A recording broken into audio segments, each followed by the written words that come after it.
Tudo bom, gente? Só aguardar o Thiago chegar aqui na live, eu já convidei ele.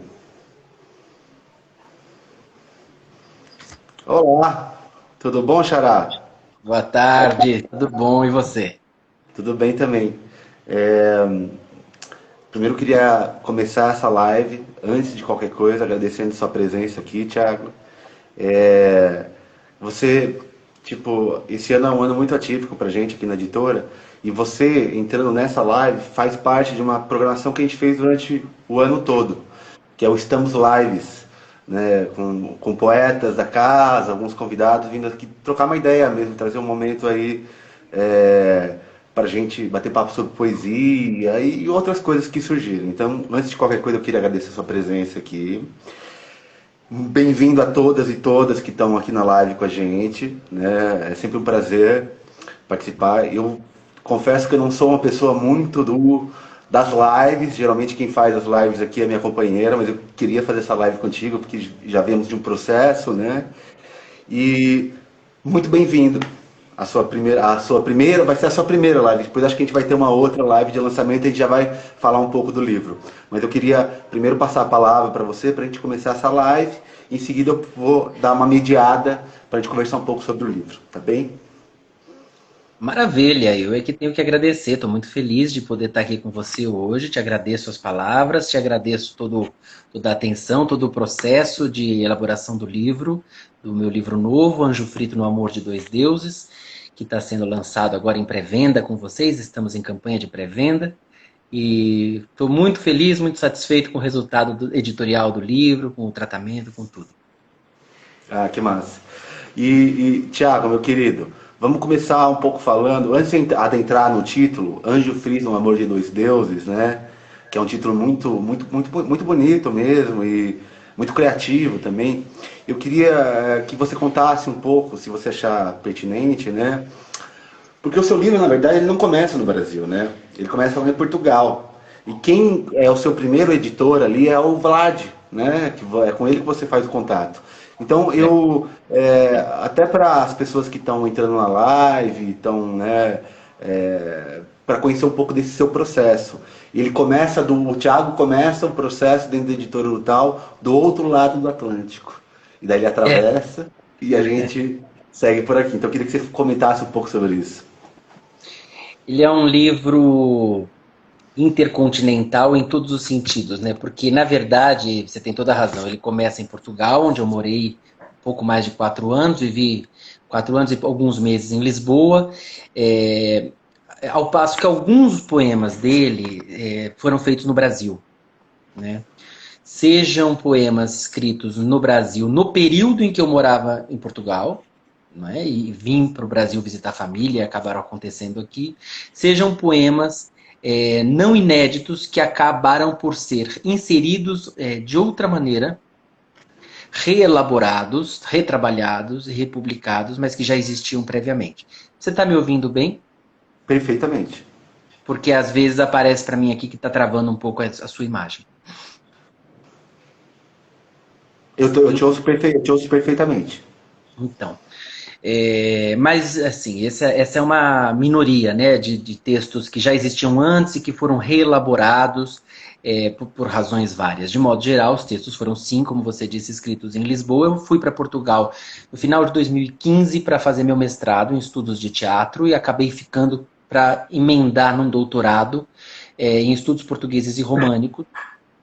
E esse é um livro de ruptura, esse é um livro de transição, né, em vários níveis de compreensão da palavra e nas mais diversas possibilidades de vivência de transição minha, pessoal, que eu procurei, de alguma maneira, deixar impresso, deixar essa pegada, vamos dizer, quase arqueológica do meu processo, por escrito, por meio de poesia, que na esperança, obviamente, de que eu estivesse conseguindo falar de transição de modo lato, dos processos de ruptura do ser humano de modo lato, de modo que o livro, obviamente, não funcionasse só como um percurso interno, mas que ele pudesse ecoar, né, vivências de outras pessoas.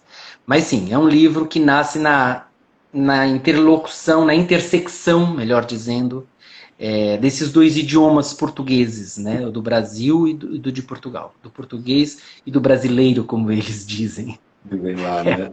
É uma discussão linguística bastante polêmica, essa denominação que os portugueses dão. Ah, você fala o brasileiro, né? Eles não chamam de português, né? Eu falo o português do Brasil, eles dizem o brasileiro. Eu no início confesso que eu ficava um pouco ofendido com isso. Depois eu comecei a achar que tinha qualquer graça, qualquer razão, qualquer lógica em fazer essa distinção na denominação. Mas enfim, isso é uma outra conversa. Não sei, eu respondi sua pergunta. Respondeu, sim, e de fato é uma conversa muito interessante, porque é, essa questão, né, do português de lá, o português aqui, a gente sente com muita frequência, porque a gente trabalha muito, autores portugueses, autores galegos também. É, claro, eu não posso de forma alguma universalizar, estou falando de forma mais geral, assim.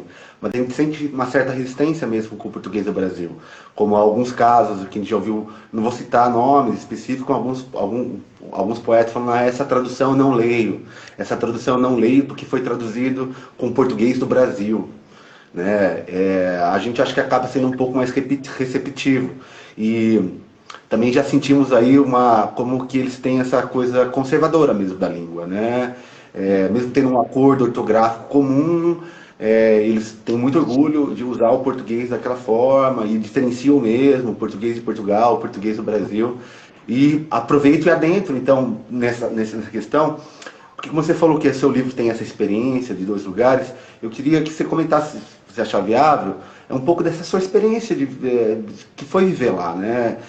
E como que isso reflete, de alguma forma, se existe alguma polifonia, vamos dizer assim, né? Desses portugueses aí se formando uma nova coisa. Como que foi para você? Quando você fala do conservadorismo linguístico deles, né, Tiago, eu acho que isso, na realidade, revela um conservadorismo mais amplo que se reflete na questão linguística, como em outras questões, de modo geral. O português, particularmente em relação aos demais países da Europa, eu não tenho tanta intimidade com outros, a não ser como turista. Nunca morei em outros países da Europa, embora tenha circulado bastante. Eu tenho a sensação nítida de um conservadorismo específico em Portugal, né?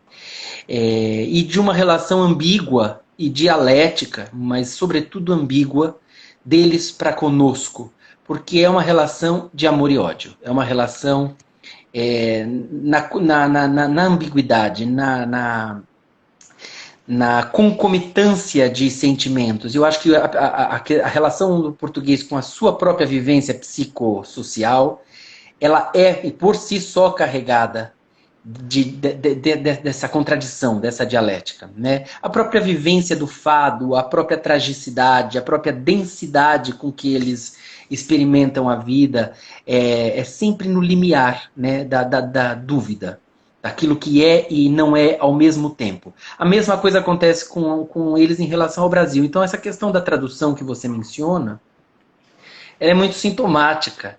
E, estranhamente, você encontra imensos casos de portugueses que preferem as traduções brasileiras também. Eu já me deparei muito com essa dubiedade. Acho que essa é uma palavra muito boa para definir o mundo lusitano. Eu falo isso com todo respeito e com toda admiração. E aí eu adentro um pouco no que você me pergunta. A minha vivência em Portugal foi uma vivência misteriosa.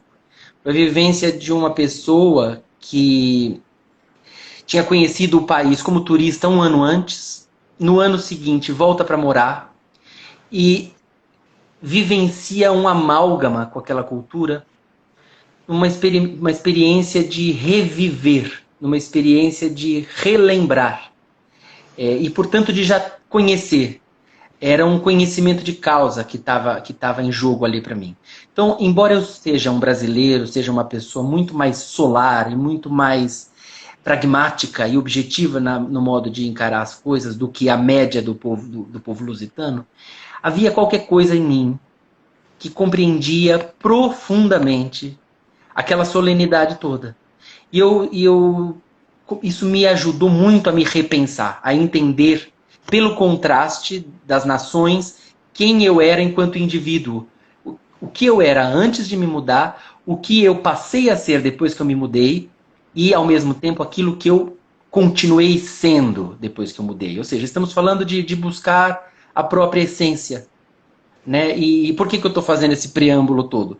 Porque esse é o percurso do livro. Esse é o percurso do livro. Que belo. A Mai Becker, que é uma poeta da casa também, uma poeta incrível, ela até comentou aqui, falou assim, que experiência é essa dessa ambiguidade justamente para trazer para a escrita, que eu acho que é um pouco da tua experiência nesse sentido, né? Experiência do que não ouvi direito, desculpa. Que é um pouco da, que ela comentou que essa ambiguidade é uma experiência incrível para trazer para a escrita, né? Que é um pouco do que aconteceu com você mesmo, de você estar levando. E eu acho que isso não reflete só no material presente, mas provavelmente vai refletir durante algum tempo também, né? Vai reverberar, né? É, Sim, já reverberou em outros livros, porque não é o primeiro livro escrito, não só escrito em Portugal, mas escrito já com a mente impregnada da vivência de Portugal. Né? Tem um livro de fotos e poemas que foi aprovado pelo PROAC, foi inclusive uma exposição de fotos chamada Portugal à Luz das Origens, que itinerou por São Paulo, Rio de Janeiro e tudo mais. A gente tinha até um plano de levar a exposição de fotos a Lisboa, e acabou não dando certo. Fotos minhas que eu comecei a fazer como turista e as pessoas começaram a gostar, e aí surgiu a ideia de compilar isso, né, numa exposição e num livro catálogo, e esse livro catálogo com poemas. Isso é uma coisa. E antes disso, houve um volume de contos, né, que já existia pré-viagem para Lisboa, mas que continuou sendo escrito e lapidado e burilado com o amadurecimento que veio da minha estada portuguesa e alguns trabalhos também em dramaturgia. Então Portugal se refletiu diretamente no meu trabalho, obviamente na minha mente, consequentemente no meu trabalho, no meu coração, e isso chegou nos mais diversos âmbitos dos gêneros literários que eu persigo. Não que eu pratico, que eu persigo. É um oficiante que eu sinto ser, né? Um buscador eterno, né? que legal. Então, é um pouco por aí. Não sei se eu fui claro. Eu sou um pouco prolixo. Se eu me perder, você me ajuda. Não, muito pelo contrário, a gente está num bate-papo, a gente podia estar aí sentado num bar, tomando uma breja, trocando uma ideia, a gente está, né? Aí estamos aqui para trocar mesmo. E é E, isso. e o que você me fala me leva a outros lugares também, né? Então, quando você falou desses seus percursos, eu fico pensando, a gente está se conhecendo agora, claro, né, Thiago? Mas eu já percebi que você é um cara mesmo que ali está em várias linguagens, né? Você pode ficar à vontade de me corrigir, tá bem? Eu já percebi que você é um acadêmico, eu já percebi que você é um cara ligado às letras, é ligado à música. Agora eu vi você falando da fotografia. Então você acaba tramitando por diversas linguagens, o que é muito incrível, né? Porque isso, uma coisa vai sendo reverberando na outra, refletindo na outra, e a sua produção vai ganhando corpo, né? Então, e eu acho que daí eu inclusive posso seguir, porque até para as pessoas te conhecerem um pouco mais, conta aí dessa sua trajetória, fala desse lugar aí da academia, fala do seu trabalho com a música, que eu acho que são coisas muito, muito importantes aí que acabam não nesse livro apenas, mas posso te falar de obra. Você tem já uma obra, né, em diversos campos diferentes, mas que constitui aí uma linguagem que você vem criando no mundo. Então, se você puder falar um pouco aí desses lugares que você passeia, né, eu acho que super legal. Amanhã eu vou dar uma entrevista para um programa da rádio UEL, que é a Universidade Estadual de Londrina, e o programa já foi gravado. E uma das perguntas que me foram feitas foi justamente no que diz respeito a essa questão da pluralidade de frentes de ação. Como é que eu vivenciava isso e qual dessas linguagens, se é que havia uma, preponderava. A verdade é que a linguagem central, o núcleo duro do meu pensamento, e mais do que do meu pensamento, da minha forma de entender o meu estar no mundo, porque a minha maneira de organizar o mundo é por meio da palavra. Então, quando eu sou poeta, ou é quando eu sou biógrafo, eu tenho 4 biografias escritas, estou escrevendo mais 2, publicadas 4, e outras tantas que não foram publicadas por razões várias. Ensaios, contos, teatro, tudo isso é o escritor do livro. Tem o acadêmico, como você acabou de dizer, e tem o letrista de canção, tem o compositor, e tem o dramaturgo que pensa o texto para o palco. Eu estou o tempo inteiro buscando formas para a palavra, mas o núcleo duro é a palavra. Mesmo na fotografia, que é absolutamente outra linguagem, o que eu estou buscando é texto. Eu estou buscando o texto subjacente à imagem. Eu estou sempre colocando um texto verbal em confronto com a imagem. A minha relação é com a palavra. Então, e é uma relação profunda de necessidade psíquica, é o que eu acabei de dizer. É uma forma de viver no sentido, não clichê do termo, mas no sentido de que o mundo é caótico demais para mim, para que eu não necessite de uma forma de organizá-lo. Texto, para mim, é a minha maneira de categorizar o mundo e, portanto, de fazer com que o mundo seja tolerável. É uma busca dolorida, desenfreada, de conseguir tolerar as demandas excessivas do mundo externo. Eu estou falando aqui em registro de confissão, de uma pessoa que lida mal com a vida chã, né? Tem muito mais intimidade com o abstrato da imaginação, do sonho, da fantasia, da fábula. Penso muito em Antônio Cândido, não é? que defendia o direito à literatura como o direito inerente ao ser humano de sonhar. Eu fui muito amigo do professor Antônio Cândido, frequentei a casa dele e ouvi de viva voz essas palavras sábias que esse homem militava ao dizer, né?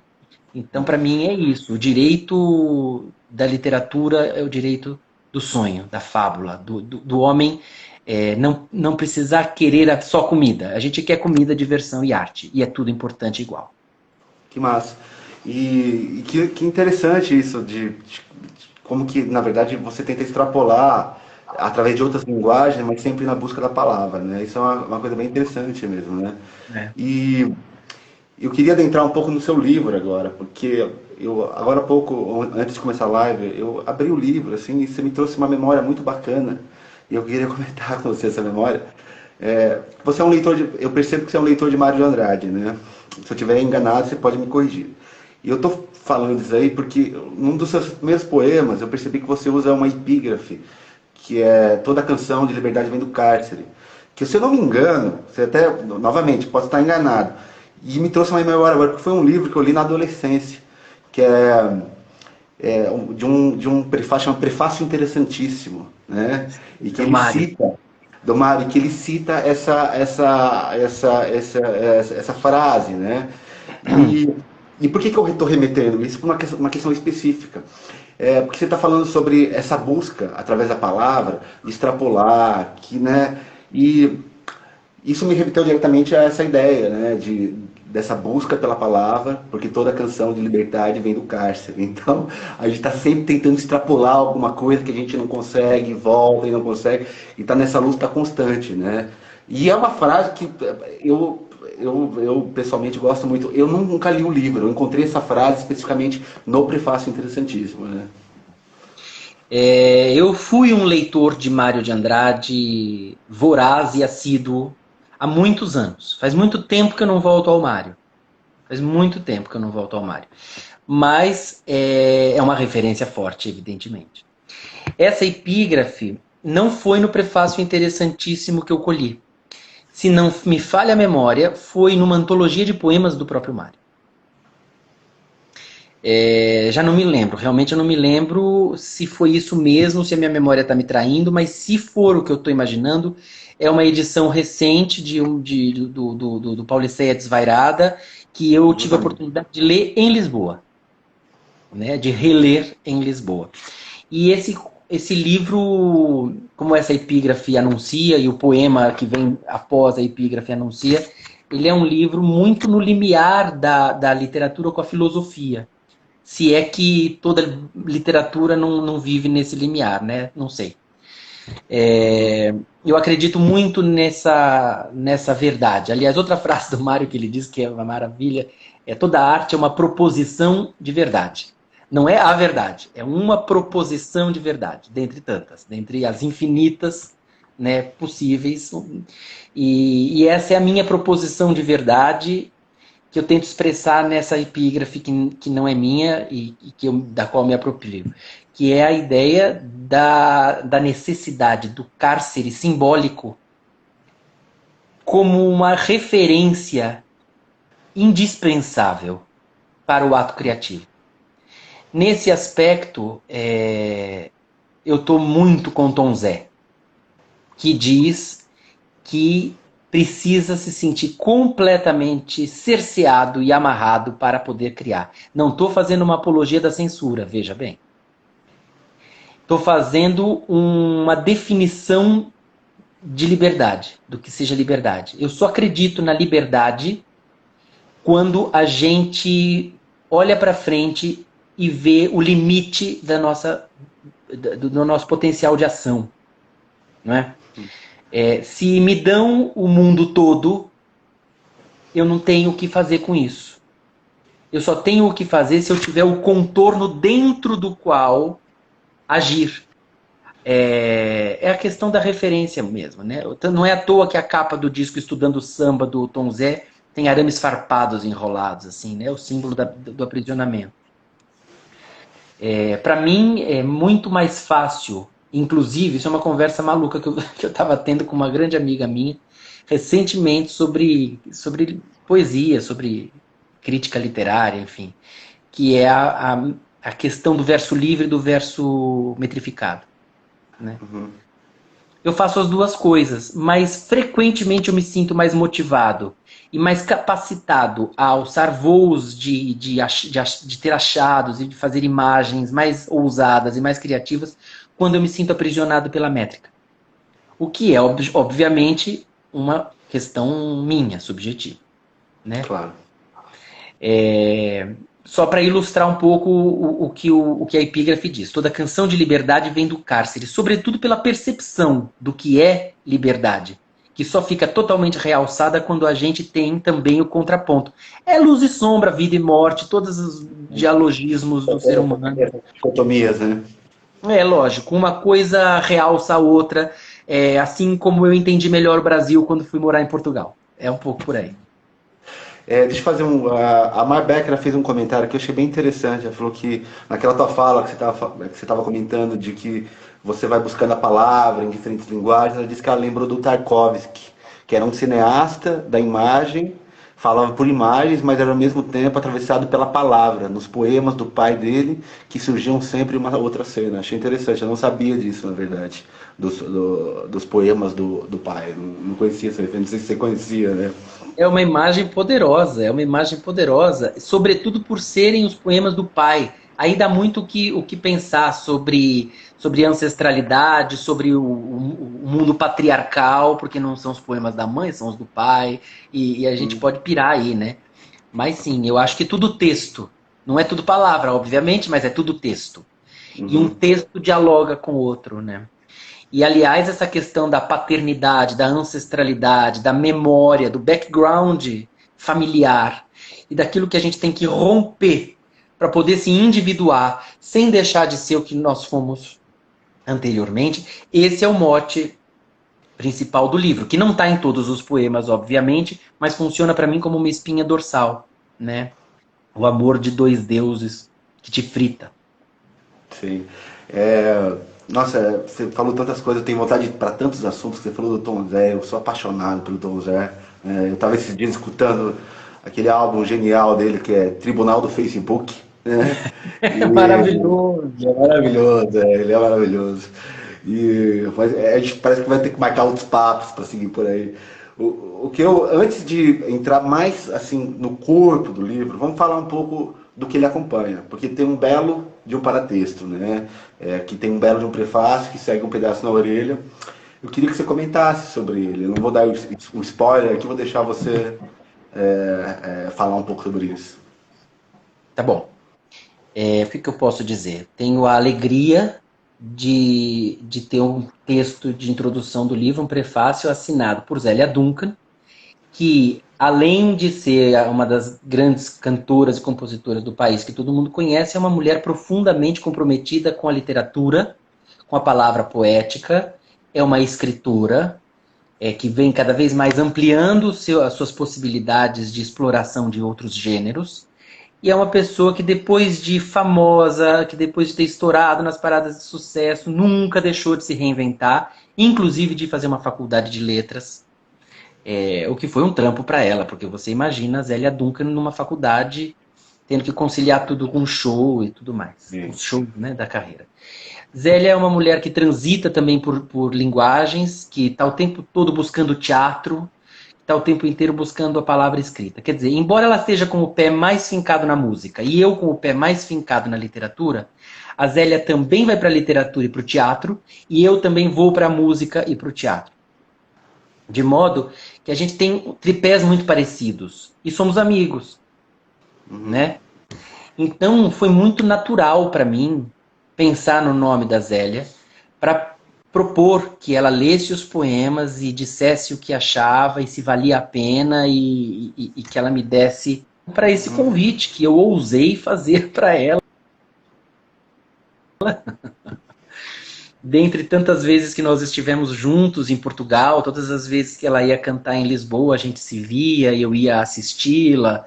E foi um dia muito feliz e inesquecível para mim quando eu recebi um áudio de WhatsApp dela dizendo que sim, que ela queria muito brincar a sério comigo de poesia e que topava fazer o prefácio. E ele é um prefácio que só pode me orgulhar pela pessoa que o assina, obviamente, pelo que ela representa para mim, não só pelo que ela representa para o Brasil, e, sobretudo, pelo que está dito no próprio texto, né? Eu sou uma pessoa do texto. Sou uma pessoa Cara, eu vou falar pra você, ó. A gente tem que ser muito grato mesmo por quem escreve um paratexto, um prefácio, uma orelha de livro. Eu falo isso porque já me pediram para escrever algumas e é uma responsa, cara. Eu É uma sei. responsa porque quando você está criando a sua própria obra, você está lá na sua pira e tudo mais, você, de repente você está falando sobre alguém, você está é complexo e é interessante também porque você tem, e eu gosto do prefácio dela, porque ele é um prefácio que ele não fica ali só, não é basicamente como se criou uma tradição dos últimos anos de criar paratextos que são meramente elogiosos, Exatamente. né? Que só ele tem ali, ele faz relações, ele enreda coisas. Também não vou dar spoiler aí, porque o livro ainda vai ser impresso, né? Vou deixar à vontade, se quiser, você pode ficar, mas é isso, não é um prefácio apenas elogioso, porque às vezes a gente vê esses prefácios, esses paratextos que falam só bem no sentido de puxar sardinha, não é uma expressão que eu uso aqui, né? Ficar puxando sardinha da pessoa. E é legal quando é um texto crítico. O crítico não necessariamente é falar mal, mas fazer tramas, teias e etc e tal. Isso é interessante. Que analisa, que lê de verdade. De verdade, justamente. É que não fica na superfície da coisa ou só na relação pessoal. Porque é claro que muitas vezes um paratexto, ele nasce justamente de uma relação assim. Você conhece a pessoa e você tem intimidade. E é bom isso também, né? Porque a gente sente... quando eu lancei meu livro, eu pedi para um amigo de infância escrever um paratexto, porque eu sentia que ele me traduzia de alguma maneira, né? Então, as coisas são interessantes. E, Thiago, mas eu sempre tomei muito cuidado, desculpa te interromper, eu sempre tomei muito cuidado justamente para não cair nessa armadilha de convidar pessoas para me elogiarem. Tanto é que o meu livro de contos, que se chama O Vestido de Lese, foi publicado pela editora Patois, lá pelo Eduardo Lacerda, que você deve conhecer.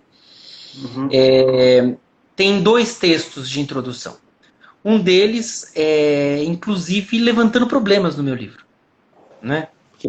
Levantando questões não severas, mas algumas questões que um crítico não deixaria passar e que este prefaciador não deixou passar. E eu achei genial e ousei, porque eu achei isso um ato de ousadia da minha parte também, pôr o texto na íntegra. Não me cabia, em hipótese alguma, nem editar o texto e muito menos não publicá-lo. Então, o prefácio do meu livro é uma crítica ao meu livro. O que é feito de crítica negativa só faz com que seja ainda mais legítima a crítica positiva. Pô, isso que você falou, cara, para os escritores e escritores que estão aqui presentes, eu falo enquanto editor, isso é uma coisa fantástica mesmo, tá? Eu nunca Eu vi ninguém tive, fazer. Desculpa a falta de modéstia, mas eu nunca vi ninguém Não, fazer. é uma dificuldade mesmo. Eu posso contar, uma hora dessa eu te conto os causos aí à parte, mas justamente você tem esse problema, a pessoa recebe, ela convida a pessoa, ela recebe o paratexto, seja qual paratexto, um pós-fácil, um prefácio, uma orelha, e ela não gosta do texto pelas coisas que estão sendo ditas no texto. Mas eu falo, mas cara, você convidou a pessoa, você deu a liberdade para ela fazer a leitura da sua obra e interpretar a sua obra, e ela é uma outra leitura que não é você. Quem está de Lógico. fora quem está de fora está rompendo círculos. Em que sentido? A gente, o escritor, a escultora, ele está muito centrado nas próprias imagens que ele cria. Mas ele não é o.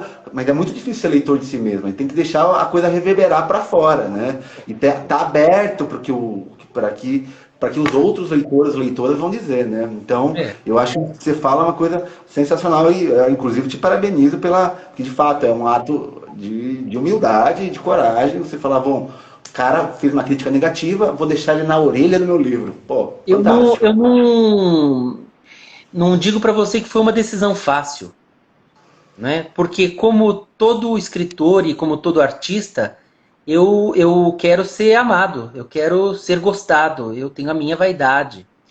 Claro. Mas eu tenho, sobretudo, um comprometimento com a minha honestidade em relação ao meu trabalho. Para mim, por mais vaidoso que eu possa ser, e eu sou, o que está em causa para mim é a garantia de uma relação pura com quem vai me ler. Eu não Uhum. abro mão de que as pessoas que tenham um trabalho meu em mãos acreditem em cada palavra, bem ou mal colocada. Porque há imaturidades, há trabalhos iniciais. Esse é meu 14º livro, Tiago. Eu comecei a publicar com 15 anos de idade. Há coisas que, evidentemente, eu leio e que hoje eu faria completamente diferente ou que eu simplesmente rasgaria. É muito difícil você ver quem você foi, porque é um defunto impresso e eternizado. É um gesto maluco. Eu acho que ser escritor é uma profissão de esquizofrênicos, entendeu? Não é brincadeira. Thiago, eu vejo aí com frequência uma das piores angústias que acontecem com os escritores e escritoras é o momento pós-lançamento. É, Porque o é. livro vem um trabalho de produção e de repente quando ele está impresso ele já não significa aquilo. Porque a gente está em processo, né? Está vivendo, está vivenciando coisas, etc e tal. Mas é isso. Eu também costumo dizer para essas pessoas que lançar um livro, uma obra, um quadro, uma fotografia, o que for, e colocar ela a público é de fato um exercício de abandono. Você tem que abandonar mesmo. Se você não abandona, você está Essa. sempre se buscando, porque você não vai parar. Você conhece, nós estamos vivos, né? A Você vai live ficar dura com muito dura. um grilhão amarrado no seu pé, te prendendo a uma figura morta, a um defunto. Eu nunca li um livro meu depois do lançamento. Nunca. Você consulta, você vai a algumas coisas, você vai catar milho para reelaborar algumas ideias. Agora, sentar e ler de cabo a rabo, eu nunca fiz e não quero fazer. Isso eu aprendi com Dona Clarice Lispector. Eu não leio, mas nem fodendo, desculpa a palavra. Não, porque eu sei as consequências que isso gera aqui. Eu não vou cair nessa, não. Não, Por outro isso lado, é tão é crítico esquizofrênico de si, que mesmo né? sabendo dessas consequências, a gente não deixa de publicar o próximo. Uhum. Porque é isso que eu estou falando, nós estamos em processo, né? E eu também falo, ser um artista é um caminho que não é para uma obra, é um caminho para a vida, né? É um caminho que ele não termina ali num livro publicado, na fotografia, como eu falei, é um caminho para toda a vida. E nós estamos em processo. E eu falo com muita frequência isso para escritores jovens, inclusive. Falo, cara, calma, segura a peteca, não é É a tanto parte mais assim. difícil dos escritores jovens, é ter calma. Tipo assim, com maior respeito, eu falo, claro, sem generalizar também, mas a gente às vezes sobretudo no primeiro livro, né? Você tem esse afã, porque a ideia do livro permeia a ideia da imortalidade de alguma maneira. É de alguma Claro. forma a sua impressão no que é eterno. Então, quando você está no seu primeiro livro, você tem essa ideia fortemente construída, que você está ali, a coisa tem que ser perfeita, e tem que ser maravilhosa, e tem que ser a obra universal. Quando nós somos apenas partículas da história, né? Ou seja, Veja você bem, vem com outro, vem a- outro, o, vem outro. o Mário de Andrade, passados 20 anos da Semana de 22, refez toda a avaliação dele a ponto de precisar escrever e publicar um texto se autocriticando. Tamanho era o incômodo dele com as proposições que ele tinha feito 20 anos antes. Se Mário de Andrade pode, me desculpa, eu posso também.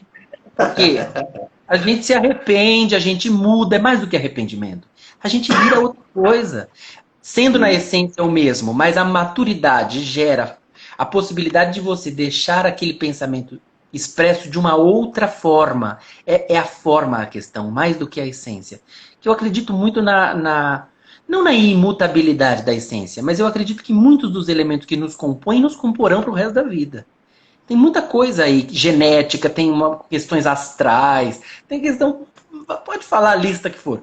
Tem coisas que você nasce sendo e morre sendo. Ô, Tiago, fazer um adendo, uma parte aqui, que eu tô lendo os comentários aqui, tá uma chuva de amor aí, né? Tem uma. Olha nosso menino, acho que teve, não sei se é seu pai, algum pai, o Jaime. É meu pai. Ah, ele tá aqui celebrando, que massa, que da hora, que Eles legal. celebram tudo. Você acha que eu sou frito no amor dos dois deuses? Por quê? Eu devo a minha carreira de escritor aos meus pais. A minha vocação, ou talvez o meu desejo, a ilusão de qual era a minha vocação, tinha a ver desde 5, 6 anos de idade com o palco. Eu queria ser ator e cantor. E não é à toa que eu escrevo para teatro, que eu escrevo para música. Mas quem entendeu que o que eu era de fato e aquilo no qual eu de fato me diferenciava de alguma maneira era na literatura, era no texto, foram os meus pais, não fui eu. Eles me deram de bandeja, né? Foram eles que disseram, mas escuta, você escreve desde os 7 para 8 anos de idade, tem quinquilhões de textos guardados. Já pensou em publicar? Eu nunca tinha pensado nisso. Eu não escrevia para o outro, nunca me passou pela cabeça escrever pelo outro. A força do acaso, a força do que tem de ser, dribla qualquer sonho, qualquer idealização fantasiosa, qualquer expectativa do que a gente acha que pode ser. Né? A Cleide Diáconis, que foi uma das maiores atrizes da história do teatro brasileiro, morreu frustrada porque queria ser médica.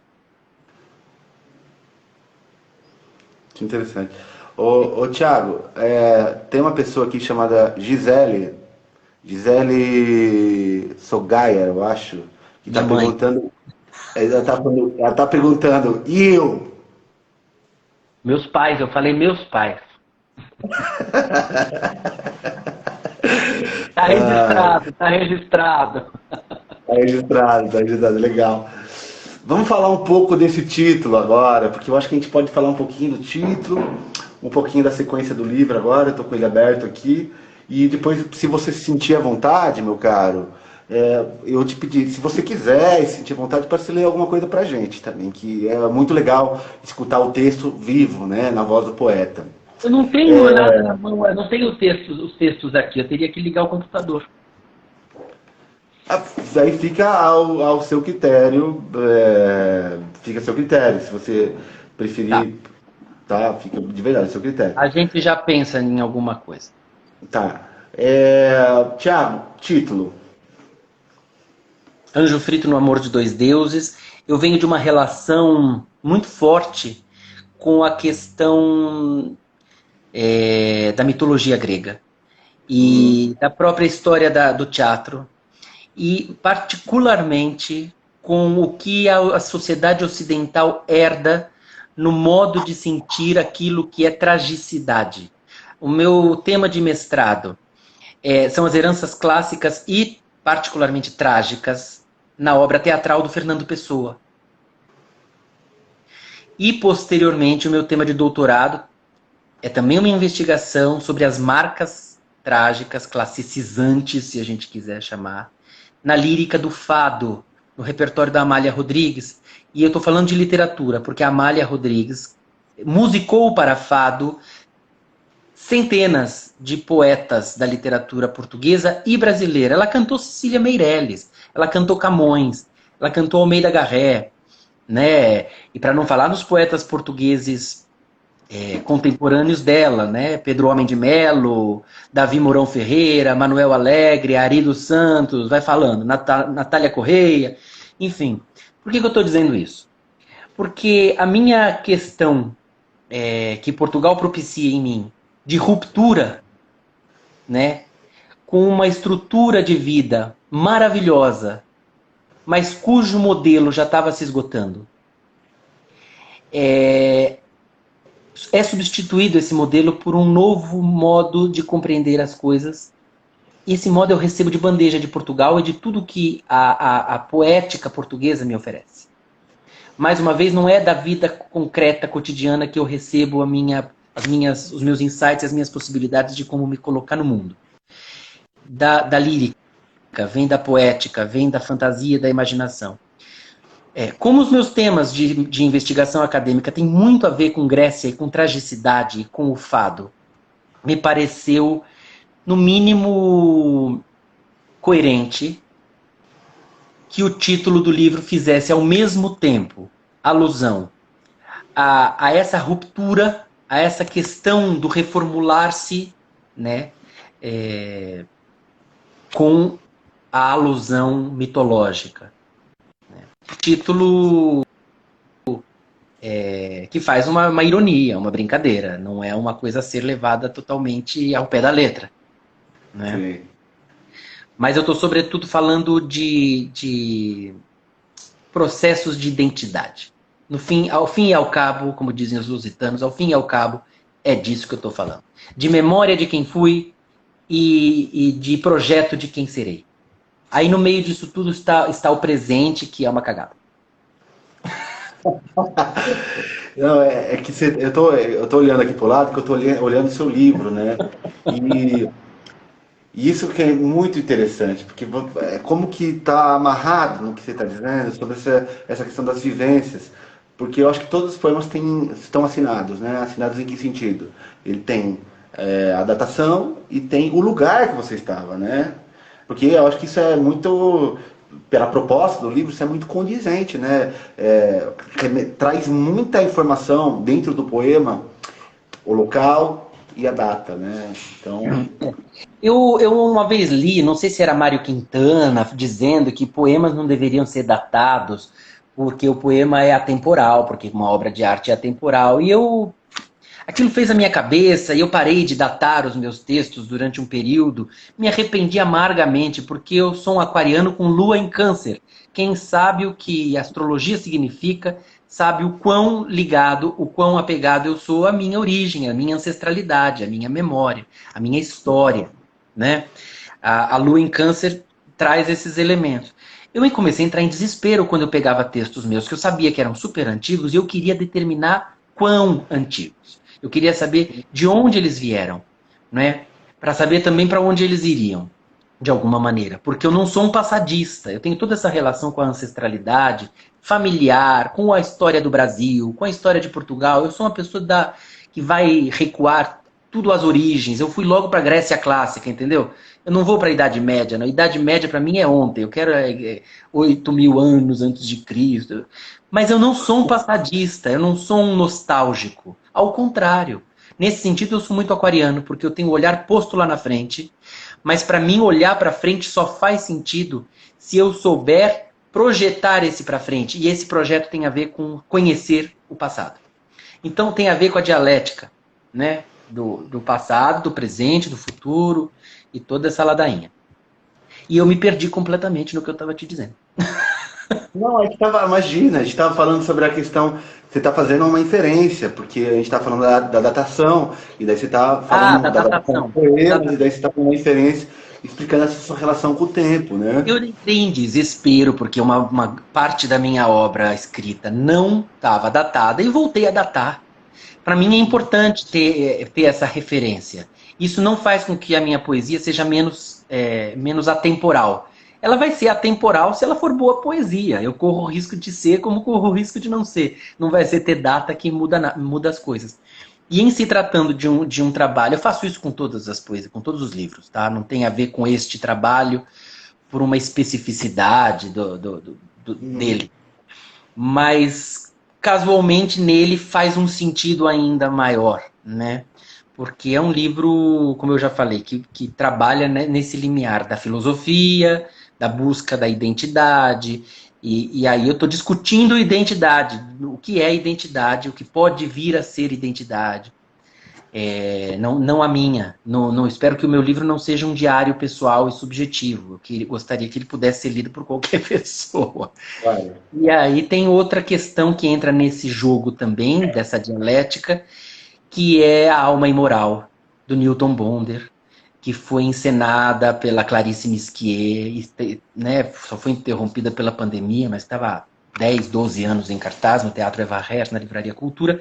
Um livro poderoso que virou teatro, e que é, portanto, literatura, filosofia e teatro ao mesmo tempo. E que Uhum. diz coisas poderosas sobre o que se refere à necessidade de trair a tradição para a sociedade, para a civilização humana poder seguir adiante. É a dialética que existe entre tradição e traição. Isso também está muito presente no meu livro. Legal. E eu tenho duas coisas para falar, na verdade, mas para não misturar, vou falar primeiro ainda sobre as datas, porque embora Tá. seja datada de período, né? Porque eu tô vendo 2016, 2017, correto?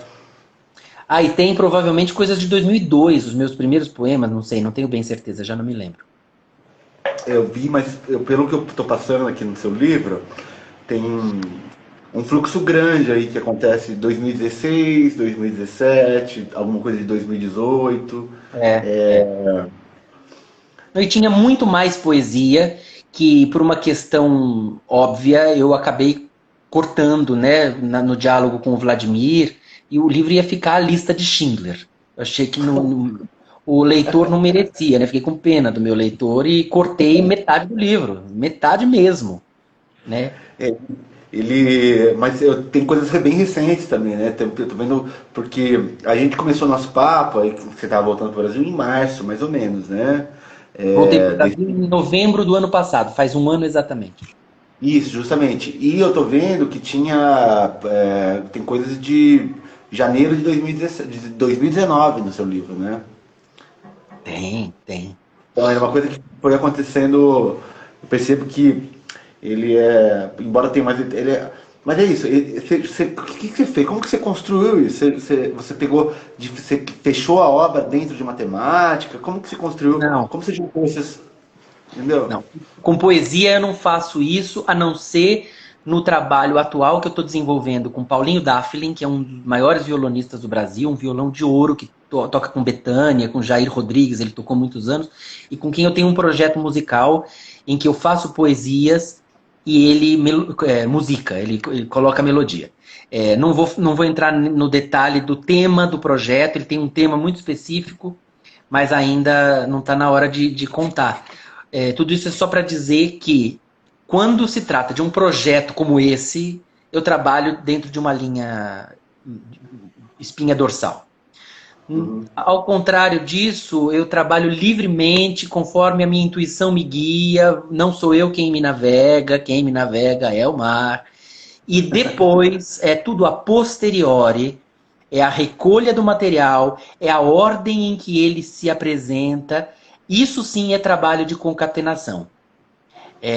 De perceber como é que aquele período tem ou não um bloco temático espontâneo ou não, se tem derivações, se merece inserir essas derivações, ou se então amputa uma perna, amputa um braço.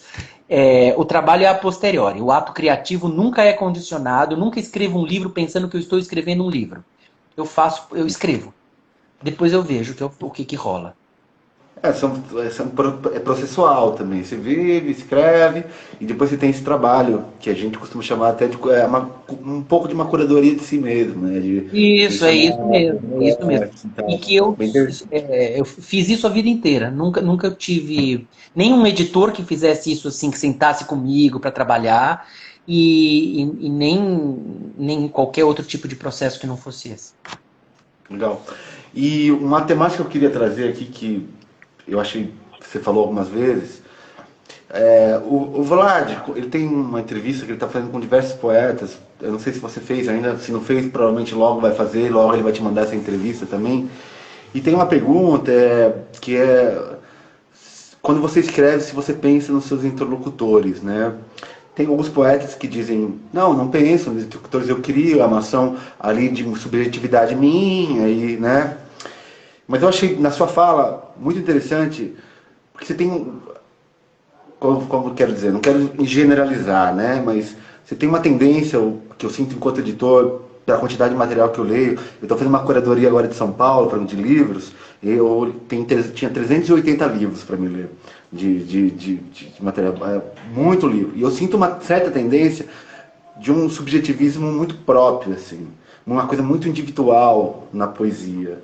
E Aham. que pode ser legal, eu não estou fazendo uma crítica, você tem diversos caminhos, mas que às vezes me falta um pouco dessa leitura mais universal, no sentido de ver uma questão minha identificada lá naquele texto, né? O Aham. que me parece que isso são grandes motes, são grandes temáticas da literatura. A gente fala daquele que fica na história, eu não sei se eu vou ficar, não sei se não vou, mas eu tenho essa sensação de que os grandes poetas, os grandes escritores, escritoras, acabam, mesmo que falando de si, tratando de questões universais, que vai significar para mim, vai significar para o outro. E queria trazer essa reflexão, que não é nem É a uma minha pergunta, esperança, né? sabe? É a minha esperança. Quando eu escrevo, a minha interlocução é comigo mesmo. Porque a escrita não nasceu para mim como uma expressão em relação ao outro. Como eu disse, foram os meus pais que me botaram essa mosquinha para me picar. Eu nunca quis publicar. Depois que eu publiquei, aí obviamente eu me viciei, porque isso é uma brincadeira que vicia. Mas eu escrevo para mim mesmo, para me descobrir. Agora, depois, mais uma vez, é a posteriori, a seleção, o corte, a edição, aquilo que funciona para o outro. Aquilo que talvez seja só confessional, aí eu tiro. Eu tento, pelo menos, né? Eu acho que eu ainda tenho uma grande caminhada de amadurecimento ainda para que o critério do corte fique mais preciso. Mas este livro seguramente é um livro muito mais maduro nesse aspecto do que os outros de poesia. E até os de contos e tudo mais. Porque poesia e conto têm referenciais muito mais subjetivos do que é bom e do que não é bom, do que quando você pega um ensaio, ou quando um artigo, ou um trabalho acadêmico, até mesmo dramaturgia. Dramaturgia tem mais regras, mesmo que você a subverta, mas você tem referências mais concretas, né? E é muito difícil você ser o seu próprio crítico, né? Essa tarefa Difícil, é né? glória. A gente não, é muito difícil criar o afastamento necessário para se É. ler, né, com distanciamento. Isso é eu digo, eu passo por alguns trabalhos de edição bem profunda aqui, de fazer cortes no livro, mas eu sempre peço que o primeiro exercício seja do próprio autor, da própria autora, de olhar para si mesmo e buscar essa reflexão, esse distanciamento do seu próprio texto para fazer recortes, para ser curador de si mesmo. Mas é um exercício, cara. Você Difícil. sabe o que eu Não, estou e falando, é praticamente impossível. Eu acho que a gente não chega nunca nisso totalmente. Não, não chega, não chega, não chega. É muito complexo mesmo a gente se postar como crítico de si, né? Mas, pô, essa é um papo, cara, muito legal, assim, que eu vou fazer uma. Já ter feito uma confissão, aí eu vou fazer uma confissão daqui também, tá? Eu, é uma coisa que vem me incomodando um pouco na poesia, no que eu venho lendo muito aí de originais que vem chegando na editora, no meu e-mail dessa coisa muito confessional, e que é um confessional muito centrado na pessoa, mas que É, é. não recupera, entendeu? Aham. né? Eu posso aqui estar dando um tiro no pé, tá dizendo que eu almejo uma coisa e na prática eu não consigo executar o que eu estou dizendo, né? Pode ser que a minha poesia soe confessional também em alguns momentos, mas o que eu quero dizer é que eu tenho como referência fugir disso. Pelo menos eu tenho essa ideia, né, do que eu almejo. Não, isso é belo. Eu posso dizer com certeza que sim, que você está correto, que você trata de questões ali. Eu passei, me preparei quando eu reli, peguei o livro, li, eu sinto que você trata essas questões. E eu não vejo nenhum problema na questão confessional. Mas essa preocupação de saber que quem engole, quem come o livro é o outro, né? É, é. Isso é uma preocupação, eu acho que importante, assim, de se ter, até para se poder fazer esses recortes. Isso significa para quem, né? Mas é isso que você falou, é um exercício aí de amadurecimento também, né? Sem dúvida. Não tem muito o que fazer. Thiago, eu não queria interromper nosso papo, que tá muito da Não, hora estamos mesmo. estourando de hora aqui. O que eu queria pedir para você, se você puder fazer o favor de deixar o vídeo salvo no IGTV, porque eu Ah, não, gostaria de. ele fica salvo no IGTV e a gente tem um canal no YouTube, depois ele vai pro canal no YouTube também, tá? Ah, Ele vai tudo estar bem. no IGTV, no YouTube, e eu queria comentar para as pessoas que estão na live e também pro registro vai ficar que o livro do Thiago está em pré-venda.